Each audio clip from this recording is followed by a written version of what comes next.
तो एक डेंगू रोग, या इसी को हम लोग कहते हैं रीढ़ की हड्डी का बुखार। रीढ़ की हड्डी का आपको महसूस होगा, किताब में नहीं है, पूरा है आपका। जब उसमें पढ़ेंगे एक एक लाइन में वो ख़त्म कर दिया है पूरा। आज बहुत खतरनाक बीमारी आपका है डेंगू फीवर,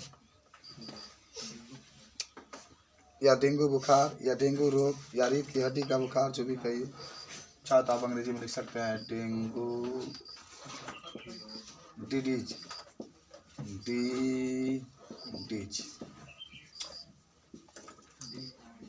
आइए ना। डिजीज के का होला, रोग के का होला, डिजीज डिजीज। देखो डेंगू बुखार भी आपका एक प्रकार का विषाणु से होने वाला बुखार है। इससे जो माने डेंगू बुखार जिस विषाणु से होता है उसका नाम होगा डेंगू वायरस। याद करो, उसका नाम क्या होता है, डेंगू वायरस, उसका नाम यह होता है। यह रोग मच्छर के काटने से होता है, तो जरूर याद होगा। डेंगू रोग कभी मत भुलाना, मच्छर के काटने से होता है।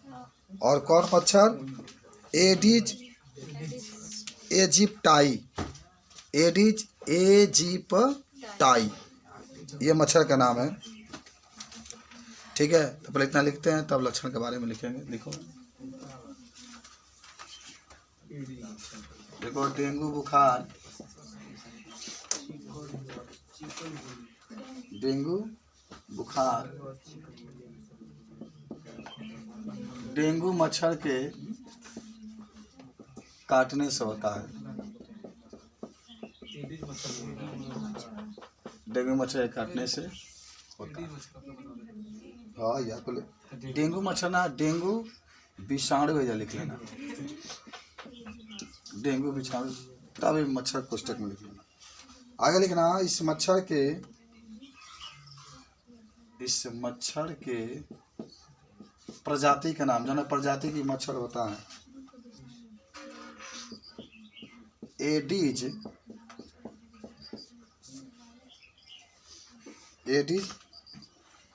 इजिप्टाई, माने प्रजाति का होता है।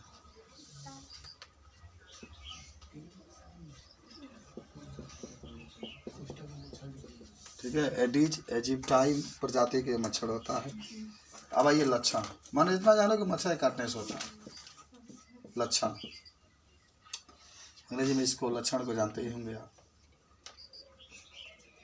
सिम्टम कहते हैं। सिम्पटम क्या का लक्षण दिखाई देगा। अब मान लो जब डेंगू बुखार होगा तो एकदम निश्चित हुआ कि बुखार बहुत तेज होगा, सिर में बड़ी दर्द होगा, संधियों में दर्द, भूख नहीं लगेगा, चक्कर आएगा, दिन ब दिन पतराते जाएंगे आप। बड़ा दिक्कत होगा, जी मचलाएगा, सांस लेने में तकलीफ होगी, ब्लड प्रेशर बढ़ जाएगा, बड़ी दिक्कतें आपके हो जाती। तो लिख लो, लक्षण में पहला लिखना है कि इस बुखार को होने से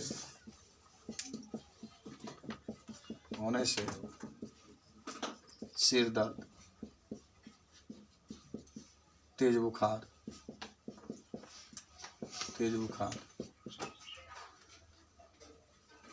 और नेत्रों में दर्द,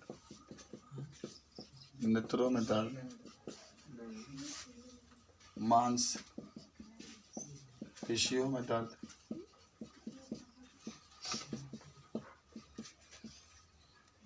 होता है। दूसरा लिख सकते हैं कि चक्कर आना, भूख न लगना, इसका लक्षण होता है। तो लक्षण में लिखा सकते हैं। संक्रमण में आ जाओ, इन्फेक्शन जिसको कहते हैं हम लोग।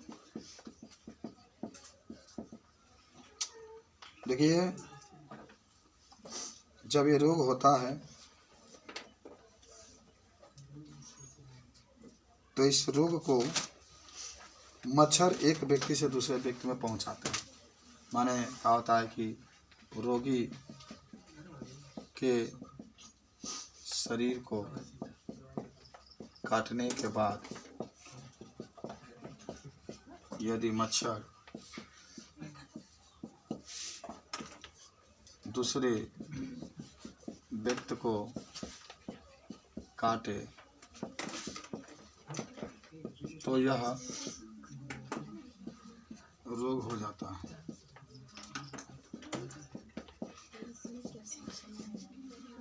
यही है आपके डेंगू बुखार के बारे में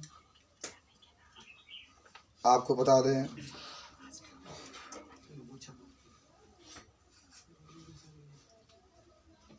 ये रोग मच्छर के काटने से ही होता है, इसलिए हमेशा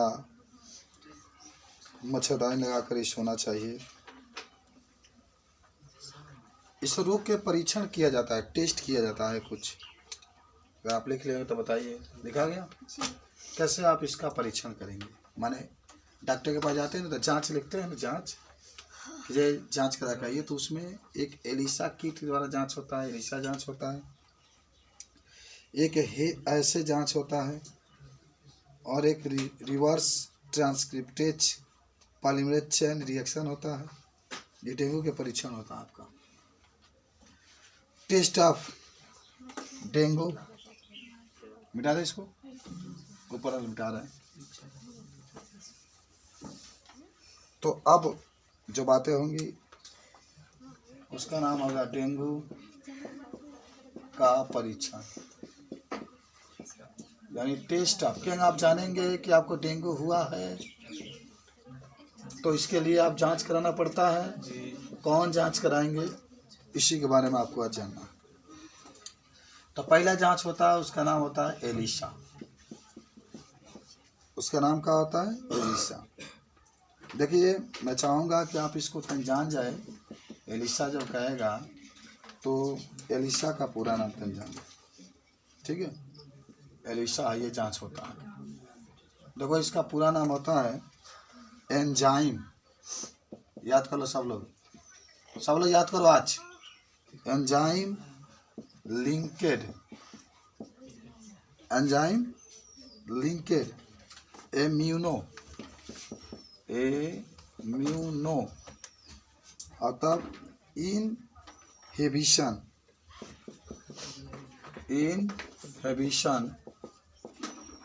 अतः लिखना एस एलिसा का पूरा नाम आप देख रहे हैं, आपको याद भी होना चाहिए। एलिसा का पूरा नाम है enzyme linked amino inhibition S. तेज का नाम होगा। कोई आपका दिक्कत नहीं होना चाहिए को बताने में, बता सकते हैं। मिटा दे इसको। तो पहला तो आप देख लिए इसके परीक्षण में। दूसरा होता देखो बी, एक और जांच आपका होता है जिसका नाम होता है हे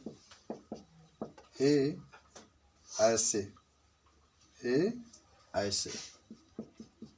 इसका भी पूरा नाम जान जाओ। हे का मतलब होता है हेमी गैलुनेशन, लेते यहाँ पर हेमा गैलूसन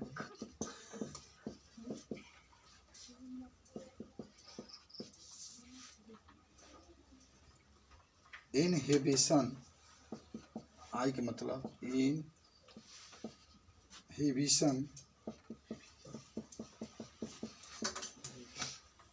एस। आई गलती लिखा गया बा, हेमा गैलूसन। हाई डबल ना रही, इतने खाली लिखना। आइए तू का माने आपका होता है परीक्षण। डेंगू का परीक्षण अगर किसी व्यक्ति को हुआ है तो आप एक एलिसा किट आता है, उसके द्वारा भी जांच कर सकते हैं। अभी तो मान लीजिए कि पढ़ रहे हैं तो बनेंगे ही। बुखार जांच करने के लिए, डिलीवरी जांच करने के लिए, मैदान जांच करने के लिए, पेशाब जांच करने के लिए, खून जांच करने के लिए, हड्डी टूटा है कि नहीं टूटा उसके जांच।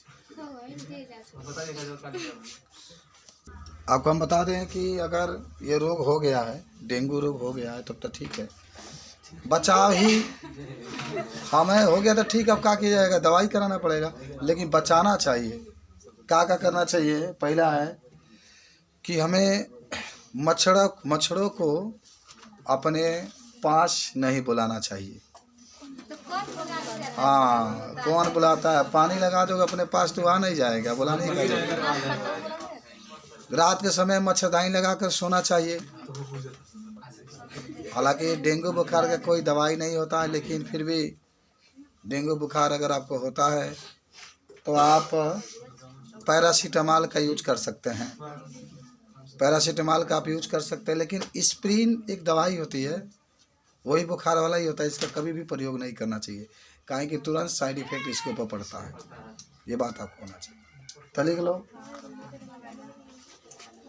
दूसरा कि मच्छर के वृद्धि को रोकने का प्रयास करना चाहिए। रोकने का प्रयास करना चाहिए। और रात या दिन के सोने के समय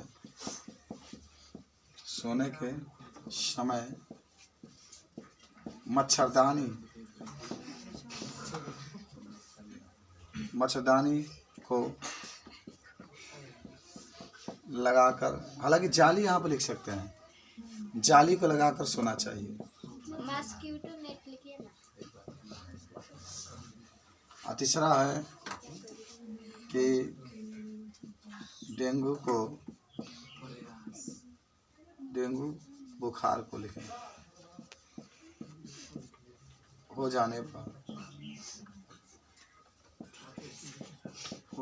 पर हमें पैरासीटामॉल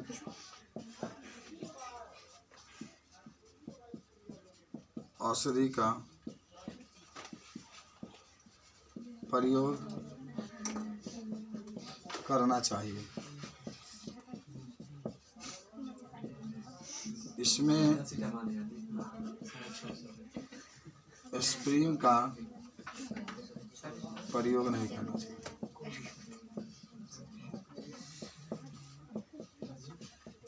यह औषधि हमारे पास है। रोकथाम इसके क्या होंगे? हाँ, चौथा लिख लेना, DDT का प्रयोग मच्छरों को मारने के लिए किया जाता है, करना चाहिए। तो इसका पूरा नाम लिख लो। एगो डी का मतलब होगा डाइक्लोरो, एगो डी का मतलब होगा डाइफेनाइल, एगो टी का मतलब होगा ट्राई क्लोरो एथेन। ये इसका पूरा नाम होता है, याद कर लो सब लोग। एगो डी से होगा डाइक्लोरो, एगो डी से होगा डाइफेनिल, और एगो टी से होगा ट्राई क्लोरो एथेन। ये नोट कर लो आप लोग।